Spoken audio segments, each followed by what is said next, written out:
नाशिक शहरासह सिडको परिसरात सध्या मुसळधार पावसाने अक्षरशः धुमाकूळ घातला आहे।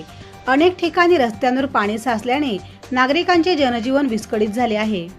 सिडको परिसरातील काही भागांमध्ये गुडघाभर पाणी साचल्याने नागरिकांना मोठ्या अडचणींचा सामना करावा लागत आहे। शिवभोजन केंद्र असलेल्या इमारतीमध्येही पावसाचे पाणी शिरून गुडघाभर पाणी साचले होते।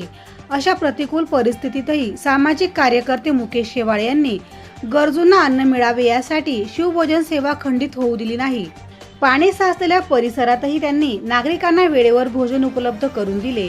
मुसळधार पाऊस आणि जलमय परिस्थितीची पर्वा न करता त्यांनी सेवा अखंड सुरू ठेवल्याने त्यांच्या सामाजिक बांधिलकीची सर्व स्तरातून कौतुक होत आहे।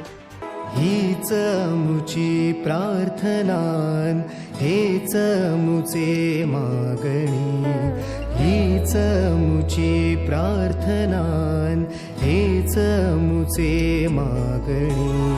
माणसाने माणसाशी माणसा सम वागणे,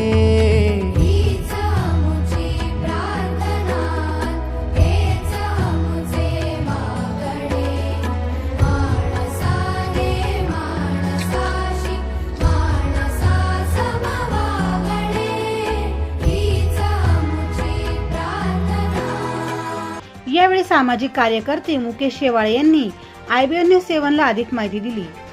आज या ठिकाणी आमचं शिवभोजन आहे, यंग विजन फाउंडेशन। गेल्या 2 वर्षापासून आम्ही सरकारने जी योजना चालू केली 10 रुपये जेवण, त्या योजनेचं पालन करू आम्ही गरीब लोकांना ज्यांना गरज आहे जेवणाची आम्ही त्यांना जेवण देतो। पण आज या ठिकाणी आज आमच्या इथं डिवाइड लॅबच्या इथं खालच्या पूर्ण फ्लोअरला पाणी आलेले आहे, सगळ्या ठिकाणी पाणी आलेले, तरी पण आम्ही गरिबांची जाण ठेवून, कारण की आम्ही जेवण नाही दिलं तर ते दिवसभर जेवण नाही करणार असे लोक येतात, त्याची जाण ठेवून आज आम्ही पण एवढ्या याच्यात पण आम्ही शिवभोजन चालू ठेवलंय व लोकांना जेवण देतोय। आणि या ठिकाणी एवढं पाणी आलं की पाय ठेवायला पाणी नाही, पूर्ण पाणी गाड्या याच्यामध्ये घुसलेलं होतं।